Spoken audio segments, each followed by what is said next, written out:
मुझे पता है भज्जी तू अपने मम्मी पापन से बहुत प्यार करता है और अब मैंने तेरे मम्मी पापन पे कसम चढ़ा दी है तो अब हाथ मत उठाइए मुंह पे। अगर तूने अब मुंह पे हाथ उठा दिया तो तेरे मम्मी पापा जवानी में खत्म हो जाएंगे। तो तू बिल्कुल भी नहीं चाहेगा तेरे मम्मी पापा मेरी कसम से खत्म हो जाए। माँ ओ मेरी माँ ओ मैं तेरा लाडला। अरे दुनिया में माता पिता का प्यार एक ऐसा प्यार है जो जिंदगी में बहुत कम मिलता है और मुझे पता है दुनिया में तू सबसे ज्यादा किससे प्यार करता है, अपने मम्मी पापा से प्यार करता है। तो अब तू मेरे से हाथ भी नहीं लगा सकता। यार सरपंच बन गए तू ने, अब खुशी मना। तू मुंह में गुच्चे कुछ बजाए जा रहा हो। अरे यार भज्जी अब गुस्सा होने से कोई फायदा नहीं है, मन में लड्डू फोड़, दावत वावत करवा, गाँव का सरपंच जो बन गया तू अब। और कब तू बनता गाँव का सरपंच? अरे तेरे को एक मौका मिला था सुधरने का, गांव की तरक्की करना और गांव के लोगों की नजरों में हीरो बनने का, पर तेरे तो मौका की ऐसी तैसी मार दी। 8-9 घंटा के अंदर तू बंदूक टांग के डोलने लगो कंधा पे कि अब मोटे बड़ा हीरो ना कोई।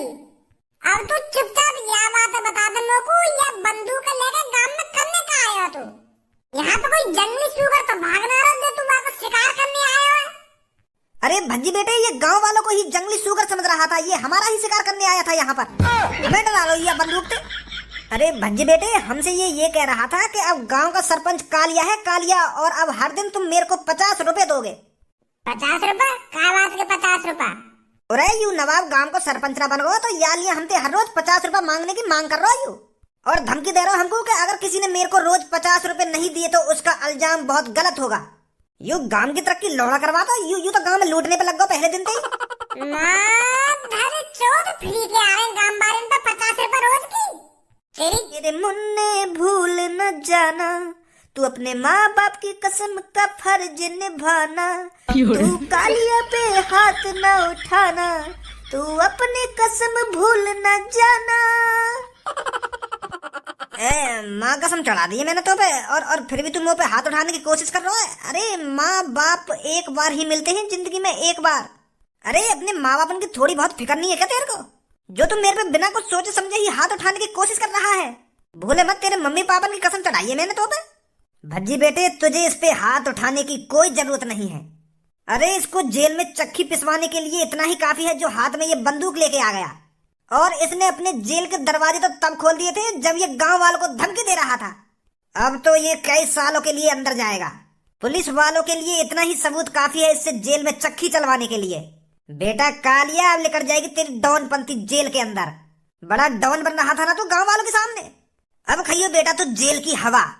मैं बस तुम सब गांव वालों से एक बात कहना चाहता हूँ, तुम सबको तुम्हारे मम्मी पापा की कसम है अगर कोई तो मेरे पीछे आया तो भाग बेटा, कहाँ तक भागेगा? 24 घंटा तक ही रह रहे बस मम्मी पापा की कसम, कल फिर पकड़ लूंगा तो मैं। अरे अब गांव के सरपंच से तू बच नहीं सकता कालिया। अब कल जब भी तेरे को भज्जी पकड़ेगा ना तो पहले से ही तैयारी से आएगा भज्जी आंटी लिली बना के। आंटी लिली तो कसम ही ना चढ़े, तू चढ़ाता रहियो कसम, मैं मुंह पे चढ़ेगी ना कसम फिर तेरी छूतर फेंकूंगा फिर मैं। करियो माँ कसम ना माँ कसम। गाँव वालों भूल जाओ इस कालिया को, ये कालिया आज न कल तो पकड़ा ही जाएगा। भज्जी उन गाँव वालों से बिल्कुल भी नाराज नहीं है जिन्होंने मेरे को वोट नहीं दी है। अरे कभी कभी होता है ऐसा जो तुम कालिया के बहकाए में आ गए। भज्जी इस बात से बिल्कुल भी नाराज नहीं है। मैं आप सबका शुक्रिया अदा करता हूँ जो आप सबने मेरे को मिलकर गांव का सरपंच बनाया, और अभी भज्जी आप सबके सामने हाथ जोड़कर शपथ लेता है कि मैं गांव की छोटी से छोटी समस्याओं को दूर कराऊंगा। मैं गांव में दिल से मेहनत करूंगा, दिल से, और अपने गांव को बहुत आगे ले जाऊंगा। शुक्रिया आप सबका मेरे को सरपंच बनाने के लिए। अरे भज्जी जबान का कड़वा है पर दिल का बहुत अच्छा है, ये आगे चल के पता चलेगा तुम सबको। तो आज बस मैं इतना ही कहना चाहूंगा, कल सूरज उगते ही मैं गांव की तरक्की करने लगूंगा। हर एक घर में जाकर पूछूंगा कि बताइए आपके घर में क्या समस्या है, और भज्जी उस समस्या को जल्दी से जल्दी दूर करने की कोशिश करेगा। धन्यवाद आप सबका मुझे सरपंच बनाने के लिए। अरे सरपंच हमारा कैसा हो, भज्जी हीरो जैसा हो। अरे सरपंच हमारा कैसा हो, भज्जी हीरो जैसा हो। पापा, पापा, कहाँ हो तुम? मम्मी, कोई सा नहीं दिख रहा, कहाँ गए सब? अरे मम्मी पापा सामने तो आओ, आज तुम्हारा बेटा भज्जी आपको एक नई खुशखबरी देने वाला है। अरे आपकी छाती चौड़ी हो जाएगी ये बात सुनकर। कहाँ हो तुम? बधाई हो बधाई मेरे छोटे भाई। बधाई हो मेरे छोटे भैया, बधाई हो, तू गांव का सरपंच बन गया। कांग्रेचुलेशन। अरे मुझे पहले ही पता था कि मेरा बड़ा भाई गांव का सरपंच जरूर बनेगा। और मोकू का मम्मी पापा ने भी भरोसा तो पे। सही बोल रहा हूँ ना मम्मी पापा? अरे खज्जी बेटे बिल्कुल सही बोल रहा है तू। हमें तो पहले ही भरोसा था अपने भज्जी बेटे पर। बहुत अच्छा काम किया है भज्जी बेटा तूने। अरे सरकारी नौकरी ना सही तो गांव का सरपंच तो बन गया तू। ये भी मेरे लिए बहुत खुशी की बात है। पापा यह बात तो मैं मान लूंगा मैं कि तुमको और मम्मी को बहुत खुशी हो रही होगी मोको गांव का सरपंच बनते देख। पर ये बड़े भैया की बात पर बिल्कुल ही भरोसा ना मोको। यह बात को भरोसा ना मोको कि या को खुशी है रही होगी मोको गांव का सरपंच बनते देख। यूं तो खामखा की मुस्कान लेके बैठा अपने मुंह पे, या तो बिल्कुल भी खुशी ना है रही होगी। यूं तो ठुकरा होगा अंदर ही अंदर। आधा खून सूख गया होगा या को या बात सुनकर कि मैं गांव का सरपंच बन गया। ऐसी बात मत कर मेरे छोटे भाई, ऐसी बात न कर। पापा ये बड़े भैया से पूछिए याने सरपंच की वोट कौन को दी? अरे भज्जी बेटे तेरे को ही वोट दी होगी तेरे बड़े भाई ने, और किसको वोट देगा? ऐसी बातें क्यों कर रहा है तू? पापा ऐसी बात में या लिए कर रहा हूँ, तुम एक बार यहाँ से पूछो तो सही याने कौन को वोट दी, मोको दी या कहीं और को दी? पूछो यहाँ से बस एक बार। खज्जी बेटे बता दे भज्जी को तूने किसको वोट डाली थी। बता दे अपने छोटे भाई को, तूने दूध का ही बटन दबाया था ना, दूध पर ही वोट डाली थी ना तूने? वो पापा वो ऐसा हुआ, वो मैं है ना काय को वो मैं ऐसा कर रहा हूँ, साफ साफ बता देना तेने काय पे वोट डाली? वो पापा मैंने बंदूक पर वोट डाली, बंदूक का बटन दबाया मैंने। क्या? पर भज्जी का वोट चिन्ह तो दूध था। अब पापा तुम भी ऐसी बात कर रहे हो कि भज्जी का वोट दूध हो ना दूध हो, या पता नहीं मेरी वोट चिन्ह का? इसने जानबूझकर मेरे को वोट नहीं दी थी। अरे ये चाहता ही नहीं था कि मैं गांव का सरपंच बनूं। अभी कुछ टाइम पहले कालिया गांव का सरपंच बन गया तो यूं मेरी खिल्ली उड़ा रहा कि सही हो तू खामखा के खड़ा हुआ गांव बारे पहली पता ही कैसे नहीं ऐसा कर रहा होते यूं। अरे पापा ये तो जले पर नमक छिड़क रहा था, नमक। है रे इतनी दुश्मनी है तो अपने छोटे भाई से? इतना फुकता है तू अपने छोटे भाई से? यही संस्कार दिया था मैंने तुझको, इसीलिए पढ़ा लिखाया था कि तू मैंने जो अपने छोटे भाई का ही दुश्मन बन जाए। वो पापा मैं गलती मान लूं अपनी, मैं मान लूं मैंने बहुत बड़ी गलती कर दी भज्जी को वोट न देकर। या बात को पछतावा तो मोको तब ही है मैंने या तो माफी न मांगी फिर। पर मैं पापा अंदर ही अंदर दुआ कर रहा था, मुझे पछतावा हो रहा था कि मैंने भज्जी को वोट नहीं देकर बहुत बड़ी गलती करी है। तो पापा मैं रात भर नहीं सोया, मैं भगवान से प्रार्थना करता रहा रात भर कि भज्जी गांव का सरपंच बने कैसे न कैसे करके। और अब देख लो भज्जी बन गया ना गांव का सरपंच। मेरी प्रार्थना भगवान ने सुन ली पापा, मेरी भगवान ने सुन ली पापा। अब तो रसगुल्ले लेके खड़ा हो गई तो मेरे सामने। सोने जाना मुझको, कल गांव वाले की मदद करनी है जाके। मोहम्मद तो कर ले यार भज्जी, तू तो नेक्स्ट सी बात पे नाराज है रहा है। नेक्स्ट सी बात है ये? अब पापा क्या करूं मैंने गलती मान तो लिया थे। अब या तो पैर छू लूंगा जाके, तब माफ करेगा मुझको यूं। अगर ऐसी बात है तो मैं एक पैरों में गिर जाऊंगा जाके कि मेरे छोटे भाई मुझसे गलती है गई है, माफ कर दे मुझको।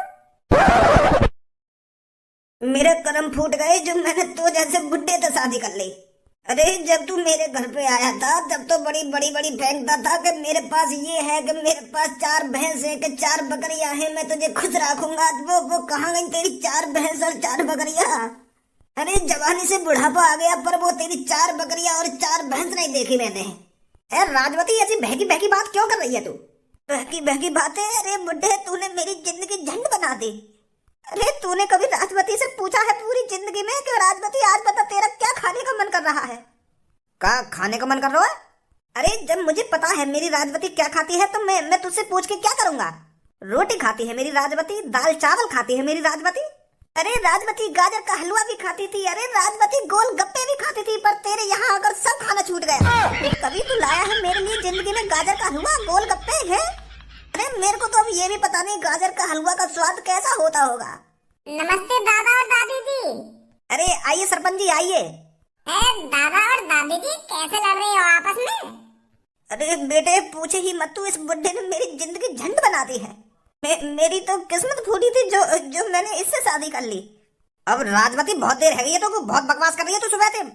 रोज मुंह फुला के बैठ जाएगी, रोज मुंह फुला के बैठ जाएगी दूंगा तो कान पे। अरे बुड्ढे, यूं में सोच के बूढ़ी मैं हो गई हूँ, बूढ़ा तू भी हो गया है, तो तेरे कान ही कान बजा सकती हूँ अभी मैं। फिर बैठे मिलेगा जवानी की तरह एक कोने में। अरे भूल गया क्या उन दिनों को जब मैं तेरे कान ही कान बजाती थी? दादी काय को गरम है रही हो तुम दादा दिन में? अरे बेटे पूछे ही मत, इसने मेरी जिंदगी झंड कर दी है। ना मेरे लिए कुछ खाने को लाता है, ना मेरे लिए कुछ पीने को लाता है, बस इस घर में पड़ी रहती हूँ, टूटे फूटे घर में। अरे दादी जी परेशान मत होइए, अब बिल्कुल भी टूटे फूटे घर में नहीं रहोगी। मैं सरपंच किस लिए बना हूँ? मैं इसलिए तो सरपंच बना हूँ ताकि आपके टूटे फूटे घर को पक्का बनवा सकूं। बताओ दादी जी क्या समस्या है तुम्हारी? हम वो समस्या लिखेंगे, फिर वो समस्या दूर करेंगे जल्दी से जल्दी। पक्का घर बनवाने तुम्हारे लिए? बेटा मुझे पक्के घर की अब कोई जरूरत नहीं है, मुझे बस इस बुड्ढे से छुटकारा दिला दे तू। मैं तेरा ये एहसान जिंदगी भर नहीं बोलूंगी बेटे, बस इस बुड्ढे को मेरे से दूर कर दे तू। मेरा तलाक करा दे इससे। दादी जी कैसी बात कर रही है तुम दादा जिनसे तलाक लेना चाह रही हो, और वो भी या उम्र में? अरे तुम चिंता मत करो, मैं तुम्हारे लिए एक आलीशान घर बनवाऊंगा, पक्का लेंटर वाला घर बनवाऊंगा तुम्हारे लिए मैं। तुम्हारे महोदय ये बूढ़ी उम्र में ये तलाक वाली बात अच्छी न लग रही? अरे बेटे तू गांव का सरपंच है ना? हाँ। तो तू गांव वालों की समस्या दूर करने के लिए गांव का सरपंच बना है ना बेटा? हाँ। तो बेटा मेरी समस्या ये बुड्ढा है, इसे दूर कर दे मेरे से। मुझे तलाक चाहिए इससे। क्या करें, गलत आगे दिखे यहाँ पे। चलो दादी जी, हम ये तुम्हारी समस्या दूर करेंगे। मैं लिख लेता हूँ अपनी डायरी में। ओए कौन है ऐसा लगाऊंगा, हमारे घर के मामले में मत पड़े तू। अरे मेरी बुढ़िया को तो दिमाग से आगो बुढ़ापे में के मैं ये समस्या तुम्हारी डायरी में लिख लेता हूँ। तू मेरा तलाक कराएगा इस बुढ़िया से? दादाजी वो तो मैं ऐसे ही सोच के बताएंगे, आ रहे हैं अभी। बता ऐसे काम करने पड़ेंगे हमें सरपंच बनके। वो बुढ़िया तलाक ही करवा रही है अपने बुढ़ापे में, अपना घर पक्का बनवावे, अपने घर की सड़क पक्की करवावे, कुछ और परेशानी बतावे, पर वो तो डायरेक्ट यही कह रही है कि मेरा ये बुढ़ी तो तलाक करा दो। बुद्धि खराब कर दी खामखानी सुबह सुबह। हर कोई न हो बे ऐसा, वो बुढ़ापे में सटे आ गए दोनों। आवाज मार, घर में कोई है या नहीं? अरे कोई है घर पर, सरपंच जी आए हैं। हेलो, अरे नमस्कार सरपंच जी, आइए बैठिए घर पर, मैं चाय पानी बनवाता हूँ। अरे अभी मेरे पास चाय पानी पीने का टाइम नहीं है, मेरे को अभी हर किसी के घर में डोलना है और उनसे पूछना है उनके घर में क्या समस्याएं हैं। अब तरक्की भी तो करवानी है गांव की, तो हम लोग को डोलना पड़ेगा तेज को। हाँ सही बात है सरपंच जी, सही बात है। तो बताइए आपके घर में कोई परेशानी है? परेशानी? सरपंच जी अब कैसे बताऊं तुमको? अरे खुल के बताइए, आप शर्माइए मत, मैं कालिया नहीं हूँ, बताइए क्या परेशानी है?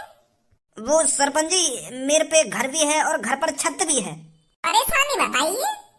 वो परेशानी यूं है, मेरी बेटी की शादी ना हो रही है, मेरी बेटी की उम्र निकलती जा रही है, कोई लड़का नहीं मिल रहा, तो आपकी नजर में कोई लड़का हो तो बता दो सरपंच जी, बस इतनी मदद कर दो, मेरी बेटी की शादी करा दो तुम। अब सरपंच जी शादी भी कराएंगे? अरे सरपंच जी अगर आप मेरी बेटी के लिए कोई लड़का लाएंगे तो वो लड़का मना नहीं करेगा, तो आप करवा दीजिए मेरी बेटी की शादी।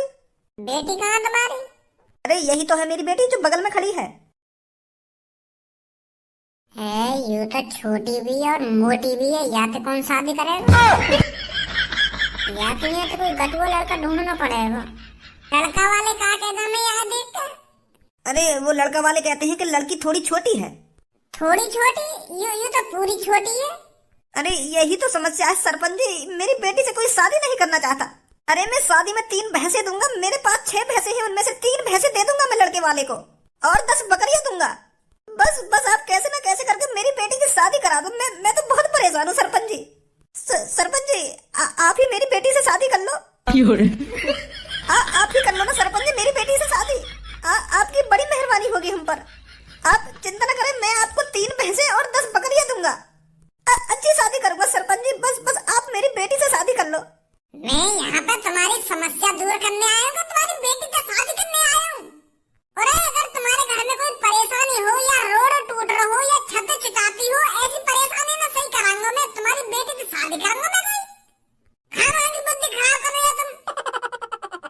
कर लो मेरी बेटी से शादी, ना कर लो मेरी बेटी से शादी। अरे जिसने इस धरती पर जन्म लिया है उसकी शादी जरूर होती है। आपकी लड़की मोटी भी है और छोटी भी है, तो या के लिए कोई ऐसा लड़का ढूंढो ना जो मोटा हो और छोटा हो, तब बात बनेगी आखिर। सरपंच जी तुम ही कर लो शादी, अरे मैं काहे कर लूं शादी? और तुमको सरपंच जी भैंस चुगाने वाले दिख रहे हैं, बकरियां चुगाने वाले दिख रहे हैं, जो तुम्हारे ऑफर सुन के हाँ कर देंगे मोटी पे शादी करने के लिए। हम यहाँ गांव की समस्या लिखने आए, पता ना आदमी का समस्या बता रहे हैं अपनी। कोई तलाक करवा रहा है, कोई अपनी बेटी की शादी करवा दे रहा सरपंच जी थे। अरे बुद्धि खराब है ये तुम्हारी सबकी। आ जाओ सरपंच जी, चल रहे यहाँ से। है जाएगी तुम्हारी बेटी की शादी, चिंता मत करो तुम। या के लिए कोई छोटा और मोटा लड़का ढूंढो। जैसे तुम परेशान हो ना, ऐसी वह गटुआ के घर वाले परेशान होंगे। तो ढूंढो, या दुनिया में ऐसा भी लड़का होगा जो छोटा भी होगा और तुम्हारी बेटी की तरह मोटा भी होगा, जाते तुम्हारी बेटी के 36 गुण मिलेंगे। ऐसा लड़का ढूंढो कोई। तुम तो मोटी शादी कराने की सोच रहे हो। बताइए अगर तुम्हारी बेटी के अलावा और कोई परेशानी हो तो घर में।